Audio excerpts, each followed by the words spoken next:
Well, thank you so much, Carolyn, for the invitation to speak tonight for this event, Coexist with Cougars, Understanding Behavior, Secure Animal Enclosures, and Security.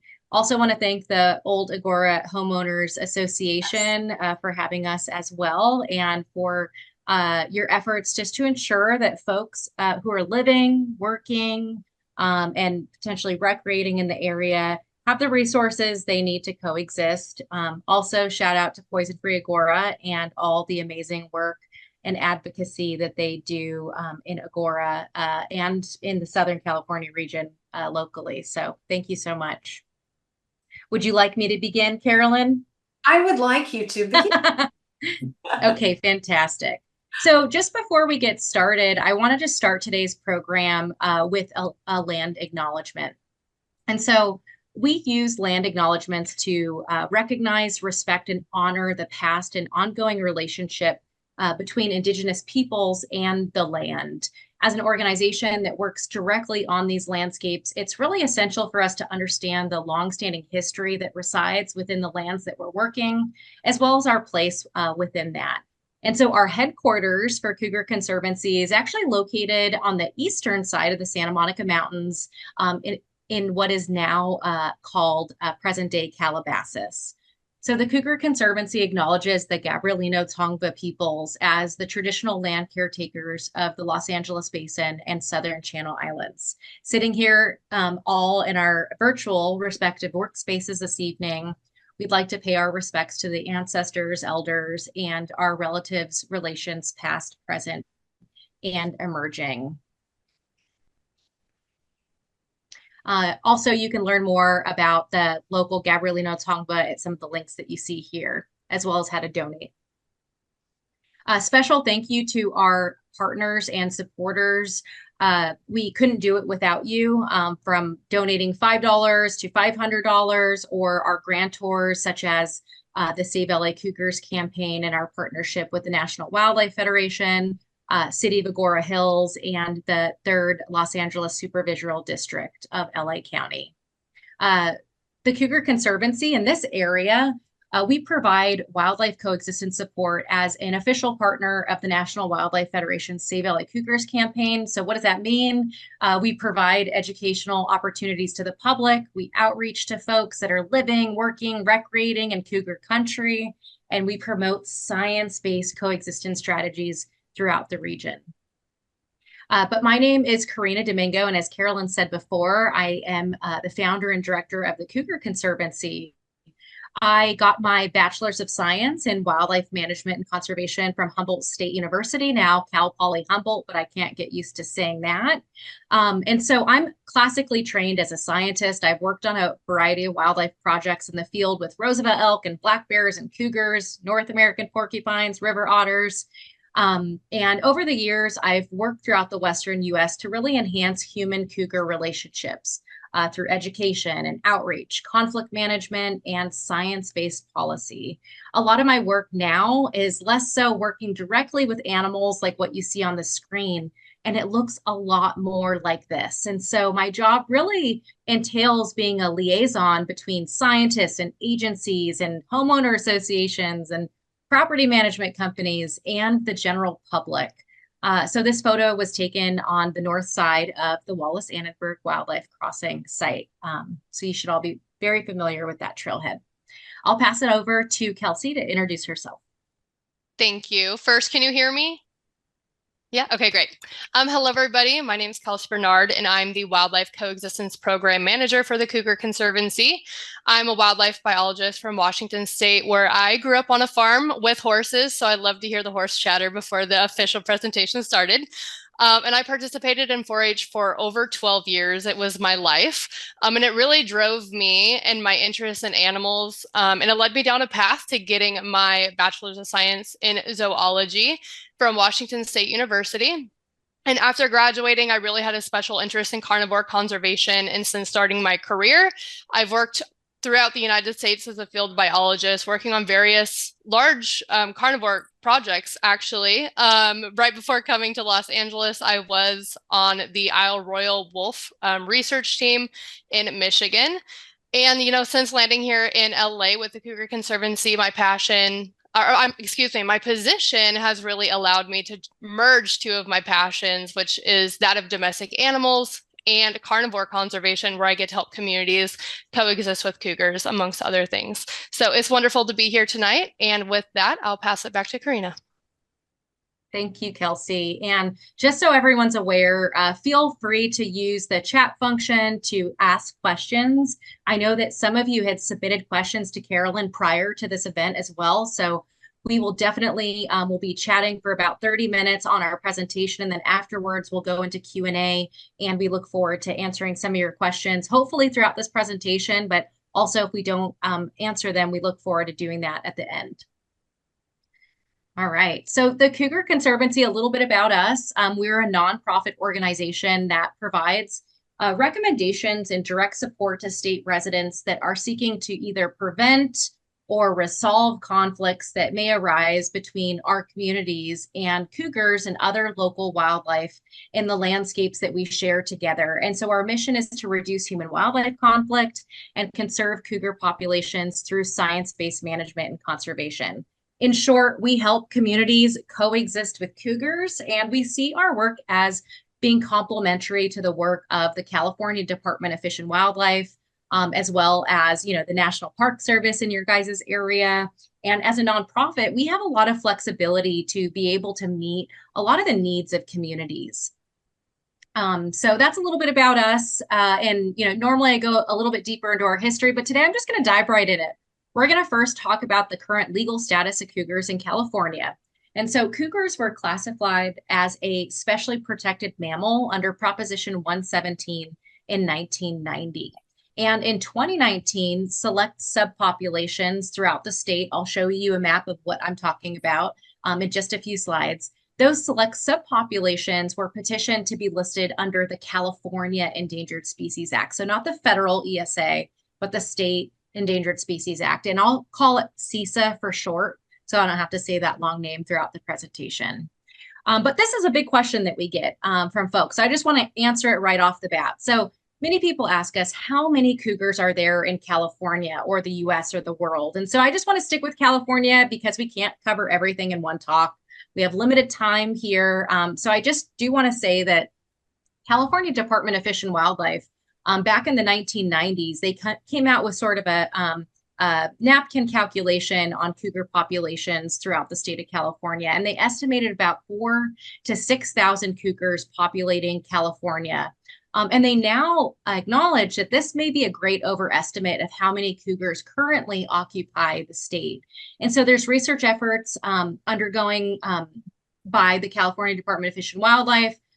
They're working across all the various projects throughout the state, and they're going to be updating that estimate based on what the department knows about statewide distribution of deer populations and natural habitat. So keep a lookout. The paper's actually under peer review right now, and hopefully we'll have some geographically specific population estimates when that comes out. So here's a list of all the different interconnected threats that California cougars face. And although cougars in California are not hunted, some mountain lion populations actually have lower survival rates here in California than heavily hunted populations in other states.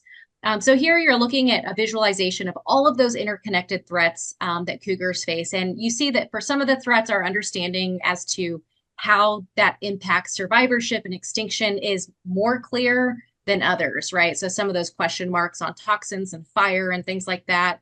And we really could do a separate talk on each one of these topics. So we're just going to go through a very brief overview of some of them. And we're really going to be focusing a lot more with depredation because we're going to be talking a lot about conflict and how to prevent that at home. Just environmental toxins are a major issue. And again, we don't have a lot of time to go into it, but I do want to point everybody to Poison Free Agora and the Cities Against Rat Poisons, who really do a wonderful localized grassroots work in preventing rodenticide exposure in wildlife. So you can check them out online. Stochastic events or random events such as wildfire can also impact California lions. And Sherry Ferber, who's on this call, was just recently talking about wildfire, right, in the Liberty Canyon area, because you all were well experienced with the Woolsey fire that happened back in 2018. Poaching is also a cause of mortality for California lions, although the numbers on that are not as available, right, because it is inherently a illegal activity. And we do know that the greatest threats to cougars in Southern California is habitat fragmentation that's caused by urbanization. And so development and roads have turned these big natural areas into these small islands that cougars can rarely escape. And that could make it more likely for them to mate with close relatives, also known as inbreeding, attack and kill each other at abnormally higher rates, and come into closer contact with people and domestic animals. We know from the recent science that cougars in the Santa Monica Mountains and the Santa Ana Mountains could face extinction in our lifetime if nothing is done to, one, restore habitat connectivity, and two, promote human cougar coexistence. With that being said, vehicle strikes and fatalities do account for about 100 cougar deaths a year across the state. Again, I could do a whole presentation just on that one topic. But for today's purposes, again, I'm going to be focusing on depredation and coexistence. So what is depredation? I've said this a few times. So let's just define it, since not everybody is familiar with the term. So a depredation incident involving a cougar requires that a cougar is either immediately threatening to cause damage, is in the act of causing damage, or that has already caused damage to private property. And property can be defined as anything from livestock, goats, sheep, alpacas, mini horses, to pets, dogs, cats, bunny rabbits, chickens, depending on where you put them in that category. And looking at the statistics, prior to mountain lions becoming a candidate species under CISA, over the last 20 years, an average of about 200 depredation permits were taken out for cougars each year. And of those, 100 cougars each year have been killed on depredation permits throughout the state of California. And the vast majority of these permits that are issued for cougars actually occur in non-commercial settings. So it's actually everyday people like you and I who are living along that wildland urban gradient, or where wild spaces abut development. We are actually the ones responsible for a lot of these depredation killings of mountain lions, again, despite them being specially protected under Proposition 117. So what does that mean? It does mean that everyday changes in how we take care of our animals, our domestic animals that are entrusted in our care, could drastically reduce the number of cougars that are killed and the number of conflicts that are occurring that none of us want to happen, right? Kelsy and I both have pets. We love them dearly, and we don't want any of that suffering to occur either. And so depredation, we can keep talking about different statistics, but I really don't have a lot of time. And so what I do want to focus on more so is how to prevent conflicts and how to build enclosures, which is one of many non-lethal mitigation measures, but one that actually is effective. So I told you before I would show you a map of those select subpopulations that are currently under review for the California Endangered Species Act. And so you see this black line here. Everything under that black line are the current candidate species under CISA. And the slide breaks it down to each subpopulation. So Cougar Conservancy, we work throughout the entire state of California, but with special emphasis on these select populations that are, at risk of extinction and are currently have this special status. So our programs at Cougar Conservancy aim to address some of those threats that we just talked about on those slides, those interconnected threats. And today we're going to focus on our conservation programs, and most specifically our Human Cougar Conflict Task Force. So with over 80% of those depredation permits that I was just talking about in California being the result of the loss of domestic animals in these non-commercial settings, we really have targeted our limited resources to this demographic, as opposed to, cougar livestock interactions happening on large-scale ranching operations. So we conduct work on the ground to intervene, directly assist, and empower local communities through training and education, both before and conflicts occur. And we'll get into some of those tools in just a few minutes. But I just want everybody to walk away from this event understanding what some of our services are that we offer at no cost to the community, including the community of the Santa Monica Mountains and Simi Hills. So residents of California can give us a call if they have if they need to request coexistence assistance. And we also have conflict prevention and post-conflict visits. We'll talk about that in more detail in just a moment. We provide community presentations like this one to homeowner associations, to city councils, to city government, and much, much more. We also offer individualized consultations via Zoom and in person. So if there are issues arising, please reach out to us. Another thing that we can do is canvassing, although for this group, maybe I won't get into details on that, as canvassing is a little bit more complicated in your guys' areas with your property, as Carolyn's well aware with her awesome on-the-ground outreach she's been doing recently with brochures. So what is a wildlife sighting? Let's just jump into if you see a cougar, what do you do? Who do you call? Who do you contact? And so first, I just want to define what a sighting is. So a wildlife sighting, it occurs when someone directly witnesses a wild animal or indirectly witnesses its presence, say using a camera, whether that's a trail camera, a remote camera, a security camera. And I do want to just note here that advances in technology, including Ring cameras, on doorbells that are, $80 at Home Depot now, along with how inexpensive and accessible remote trail cameras are, they've really allowed us to see wildlife a lot more lately because that has always been around, simply because the technology is just getting a lot more accessible. On top of that, though, we also, in a click of a button, we have the ability to share information more rapidly than any other time on Earth, right? So we have these sightings that we're seeing now that we have cameras, and we now have social media, Facebook, Nextdoor, you name it, we have it.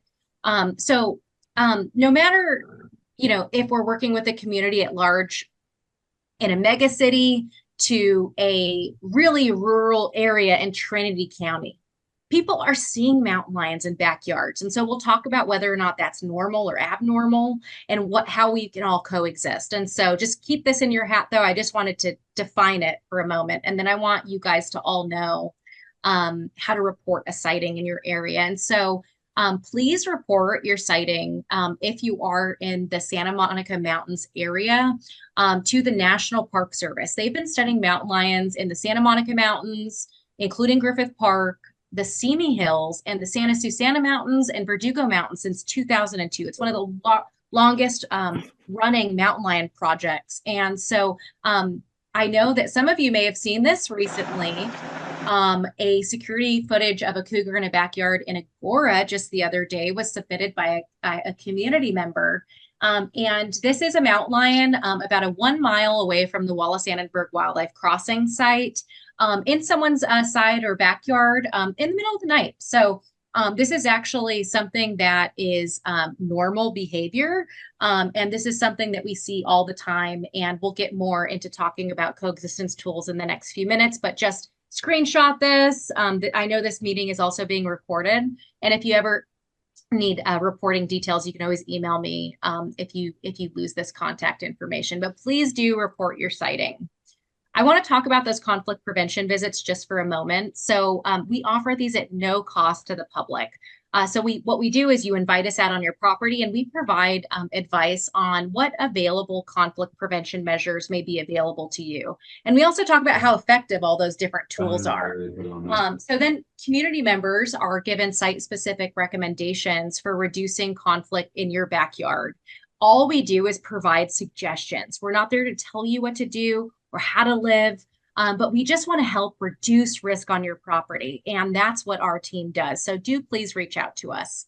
This is an example of one of our visits before, not sure, the resident wasn't sure how to really exclude cougars. And after you see that cougar-proof Mare Motel isn't getting any cougar intruders, bobcat intruders, coyote intruders, it is good to go. So that's what we help with. We also help doing conflict visits, but after a conflict occurs. And so I won't go into too much detail about this, but if you've experienced a conflict with a mountain lion, we do want to hear from you as well. And you may be eligible for a little bit more assistance. And so that's one of our services. The estimated cost for materials for an enclosure, depending on the complexity and whether or not it's a retrofit or a brand new build, can range between $150 to $1,500, up to $25,000 if it's, you know, a barn or something like that. Again, depending on the size and materials used.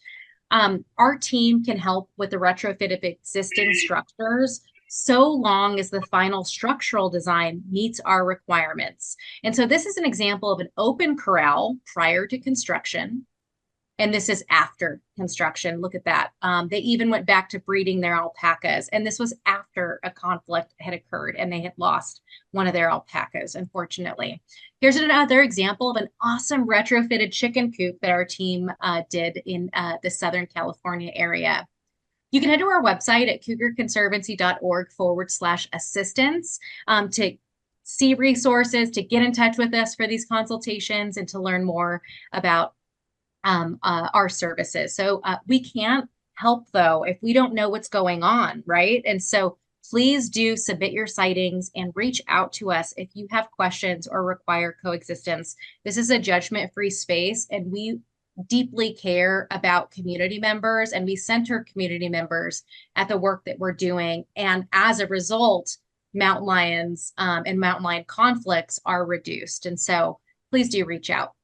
We host workshops. One of our workshops is cougar-proof enclosures. And so if you're interested in us providing a workshop, that's something that we can offer. And here's some pictures from King Gillette Ranch when we did that a few years ago. But many of you were interested in learning about cougar-proof enclosures and how to reduce the likelihood of negative interactions with the mountain lion while at home. And keep in mind, a lot of these tips are also helpful for coyotes too. So just keep it in your hat, and for raccoons and such. So keeping your pets, though, cats, dogs, alpacas, goats, you name it, in barns or structures with walls and a roof at night is really the best preventative measure you can take to keep your animals safe. It's important to ensure that there's adequate predator-proof housing for pets and livestock that's going to be utilized from dusk until dawn. Also, when animals are unsupervised outside, we do suggest they are in a cougar-proof enclosure. So while you're making your favorite taco dinner and you're slicing up that cilantro in the kitchen, please keep in mind that if you leave your dog outside unattended, it is at risk of depredation from a mountain lion and from coyotes and other wild animals. So if you need assistance in a cougar-proof enclosure or would like to set up a consultation, please do reach out. The left is a retrofit, a chicken coop, and the right is a custom-built patio that Maribel Lopez made that is really pretty. But what animals are at risk of depredation? So this is one of the questions that was submitted to Carolyn. So domestic animals that are free-ranging or in non-secure enclosures at any time, day or night, really are at risk of depredation because mountain lions are opportunistic hunters, and so are other animals like coyotes. And our domestic animals represent accessible food sources. And so reports from the California Department of Fish and Wildlife show that cougar depredation permits issued throughout the state between 2016 and 2021. Goats were the most often depredated domestic animal, followed closely by sheep. Together, these species made up a vast majority of depredated animals. This is also true in the Santa Monica Mountains. Between 2002 and 2020, goats were the most often depredated domestic animal, followed by sheep, alpaca, and llama. So even though llamas are these really big animals, they are at risk of depredation. They represent their natural prey. They eat guanacos in South America, for example. So these are just some of those depredation statistics here on the screen. There are many different designs that you can do. So again, reach out to us. This is one of the examples, Victoria, after the P45 incident in the Santa Monicas. Here's one that we had to kind of jerry-rig during the pandemic. But let me just give you the specs, okay? So a cougar-proof enclosure, the roof needs to be able to withstand a weight load of 200 pounds. We get more into specs on the workshop, but I want you guys to walk away with some specs. So get ready to write this down. The idea, again, weight load, roof, 200 pounds. Any gaps that are larger than 4 inches need to be closed off. Mountain lions are liquid, guys. They can fit through very small holes. So every 4 inches needs to be excluded. When you adhere metal to an infrastructure like horse fencing to that A-frame kit you see on the screen, it's important. You can secure them with zip ties, but zip ties are going to crack and snap in the sun and cold. They're not a long-term solution. So you need to go every 4 inches with metal wire and make sure that that's properly secured. And we suggest 11 gauge or thicker. Again, 200 pounds, every 4 inches closed off, and every 4 inches that is secured, not with zip ties. Okay, so here's a before, we showed you that. Here's the after. Here's a mare motel. This is a before on horse paneling. Those are so easy. These are really easy to retrofit. So these are some volunteers doing that in the Simi Hills, and there's the after. Here's a before in the Santa Monica Mountains of a dog run, a pre-dog run, and look at the happy German Shepherd. Look at that. That is amazing. That's my Fiona in her cougar-proof enclosure. And, just reach out to us. Again, we won't do a whole workshop, but I do want to just preview. You're the first people to ever see this. We're about to launch and promote our new enclosure poster. And so keep a look out on our website, and you can get a digital copy, and we'll also be handing some out as some upcoming events. Landscaping practices that prevent conflict, and then I'll just pitch it over to Kelsy because I do want to cover this. We suggest how to reduce risk on property is also looking at vegetation. So on top of it, secure enclosures or bringing animals inside, we want to trim vegetation above the ground within about 2 to 3 feet off the ground. And what that does is it allows you to reduce the amount of space where predators and their prey can hide and rest, right? So we're not just thinking about, oh, it's okay that raccoons are using my backyard or coyotes may be utilizing my backyard, because who eats coyotes? Mountain lions. Number 2 favorite food in your guys' areas. What's the number 3 favorite food in your area? Raccoons. So mule deer, followed by coyotes, followed by raccoons. So, right, the circle of life. Keeping hedges away from your house is also one thing that you can do. This also, by the way, a lot of this intersects with rodenticides and rodents, but I won't get into that right now. Keeping hedges away from your house reduces that cover, but also is helpful for defensible space for wildfire readiness.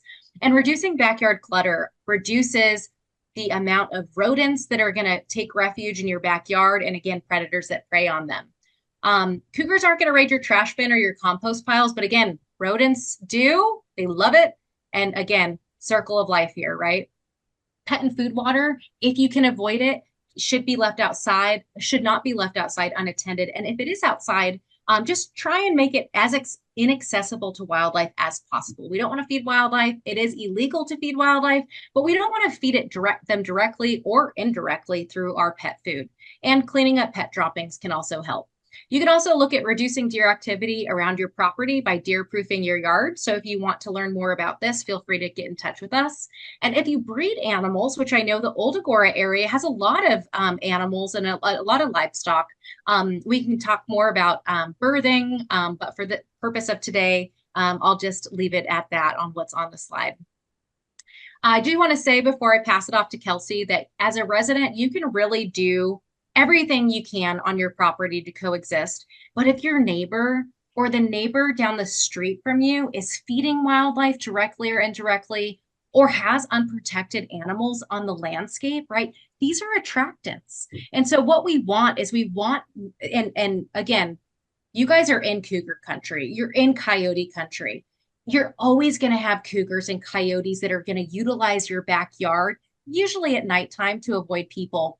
And what we want wildlife to be able to move through these areas with little to no interactions between us, our beloved children, and our pets and livestock, right? And so work as a community. If your neighbor isn't getting that trash can out and only gets their trash can out once a month and it's always overflowing and the coyotes are around, knock on the door. Maybe there's a way that you can help them. Maybe they aren't able-bodied and they can't get that trash out and they wait for their grandson to come once a month. Just how can we work together with that kindness and with that empathy to, again, reduce risk in neighborhoods? One of the questions that we received is it normal to see a mountain lion in the daytime? And the short answer is yes. Cougars can be spotted at any time, day or night, as they move throughout their ranges. And spotting a cougar during the day doesn't necessarily suggest abnormal behavior or that there is a threat to public safety. We do know that cougars are more active at night or during crepuscular times like sunrise and sunset. And we do know from scientific literature that where people live and recreate, cougars and other wildlife actually become more nocturnal or active at night. But individual cougars, like people, they vary significantly in their activity patterns. Two adult male cougars studied by National Park Service, P22 and P41, they occupied home ranges in these isolated natural areas within LA, and they altered their behavior relative to developed areas by time of day more than other animals, right? So they want to avoid us, and we can take measures at home to reduce risk. And with that, I'm going to pass it over to Kelsy. I went a little bit over, but hopefully we'll be able to cover the rest of this presentation and also leave plenty of time for Q&A. Definitely. Thanks. Well, thank you. It was a great segue to talk about trail safety.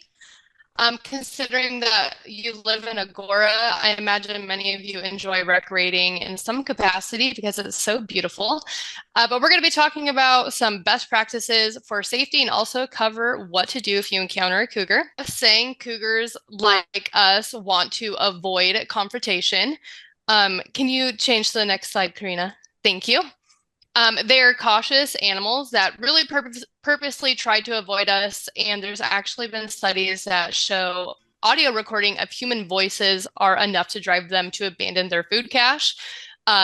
But there's enough individual variation between cougars that some may choose to avoid us, but not the areas that we recreate. So while cougar attacks are extremely rare, it's important to really take preventative measures when recreating in cougar habitat to really just ensure the safety of yourself, any pets you're recreating with, children, and the cougars that you're sharing the space with.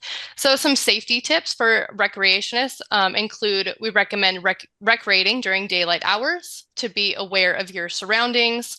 And this can include taking out earbuds when you are running or walking because it impairs your ability to be able to hear wildlife.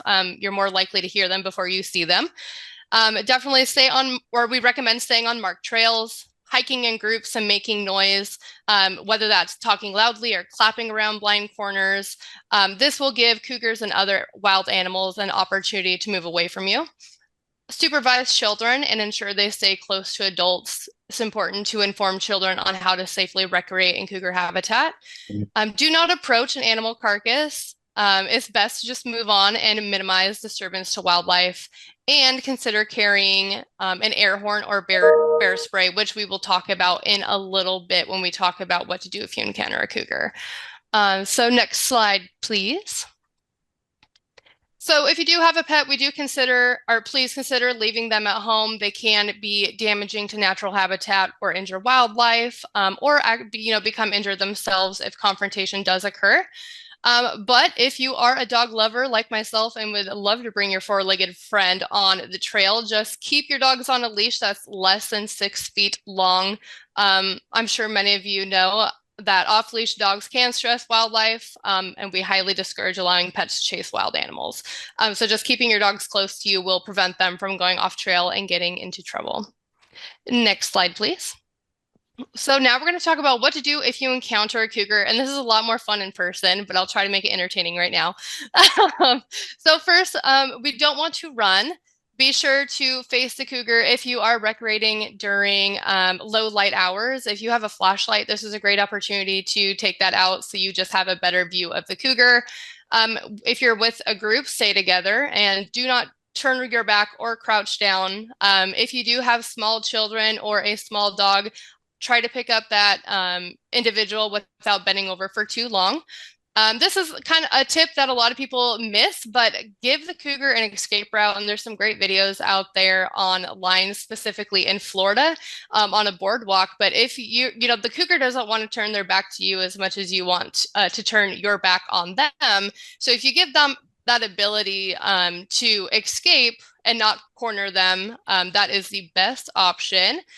Make yourself look as large as possible by extending your arms or opening your jacket. If you have trucker poles, you can put that up in the air. Just make yourself look big, speak loud and a firm voice.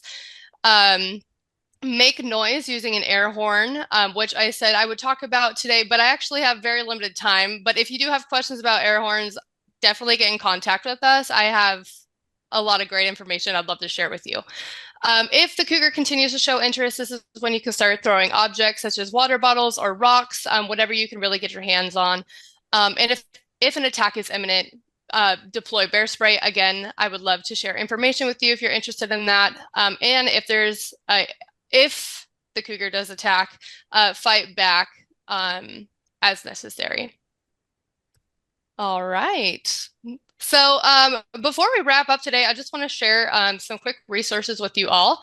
Over the last couple of years, the Cougar Conservancy has collaborated with multiple partners, such as the National Wildlife Federation and the National Park Service, to produce one of the most extensive commonly asked questions documents for cougar coexistence. So this was created for you, for anybody with questions on how to coexist with cougars. And so it can be found on the Wallace-Annenberg Wildlife Crossing website. And also, go ahead, next slide, Korina. This resource has also been turned into a beautiful book, which you can learn more about at the link on the slide here. You can purchase it at the Save LA Cougar store. There are limited copies, but with that being said, this will also be a free resource for somebody who's interested in obtaining it virtually very soon. So be on the lookout for any information about that. That'll be upcoming soon. So this document was also a script for a video series that showcases 60 video science communication videos to reach different audiences on social media platforms. As you can see, we have a very diverse amount of speakers, and it's such a wonderful production. So you can find this full series on the Cougar Conservancy in the P22 Lion YouTube page. We do have our series trailer, but we don't have time to watch this. So I do invite you to please check it out on our YouTube channel, which you have that information right here. And like Korina said, we really can't cover everything in one talk. So I do encourage you to check out our YouTube for multiple videos. And with that, I would love to invite you to an upcoming event that is being held by the National Wildlife Federation and partners that will be at the King Gillette Ranch on June 29th. It's free and open for anybody to join, so please take a look at that link on the slide there, and you can register for a ticket. And I think with that, yes, awesome. Thank you. It's such a pleasure to be here tonight to connect with all of you and share some tips on coexistence. And I will stop taking up space so that you guys can ask your questions. But yeah, just thank you so much.